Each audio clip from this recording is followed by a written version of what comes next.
పేద రైతులు ఉన్న ప్రాంతం అధ్యక్ష. మనకు ఎక్కడ కూడా సాగునీటి వసతి లేదు అధ్యక్ష. అట్లాంటి ప్రాంతం లోపల మనం ఈ యొక్క ప్రాజెక్టు నిర్మాణం చేయాలి అధ్యక్ష.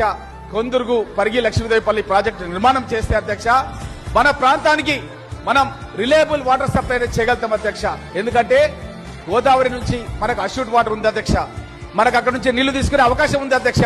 ఆ గోదావరి నీళ్లు మనకు రావాల్సినటువంటి ఏదైతే చందిప్ప దగ్గర పనులు ఆపేసిన అధ్యక్ష, అది కూడా ప్రారంభం చేయాలని గౌరవ ముఖ్యమంత్రి గారిని, ఉత్తమ్ కుమార్ రెడ్డి గారిని, మన ఇరిగేషన్ మినిస్టర్ గారిని, బట్టి విక్రమార్ గారిని నిధులు కేటాయించాలని చెప్పి నేను మీ ద్వారా వారిని కోరుతున్నా అధ్యక్ష. ఈ రాష్ట్రంలోనే అత్యంత ఎత్తైన ప్రదేశం లక్ష్మీదేవిపల్లి అధ్యక్ష. అక్కడ గనక నీళ్లు తీసుకొని వచ్చి నింపితే అక్కడ నుంచి ఎక్కడికంటే అక్కడ నీళ్లు హైదరాబాద్ తెచ్చుకోవచ్చు, అటు షాద్నగర్ పంపించవచ్చు, ఇటు రంగారెడ్డి పంపించవచ్చు, అన్ని రకాలుగా చేయొచ్చు. పాలమూరు రంగారెడ్డికి సంబంధించి ఎట్టి పరిస్థితుల్లో ఇంక్లూడింగ్ లక్ష్మీదేవిపల్లితో సహా పూర్తి చేస్తాం. శ్రీ ఎస్ జయపాలరెడ్డి పాలమూరు రంగారెడ్డి ఎత్తిపోతల పథకంలో భాగంగా కేపీ లక్ష్మీదేవిపల్లి రిజర్వాయర్ నిర్మాణాన్ని కూడా ప్రభుత్వం చేపడుతుంది.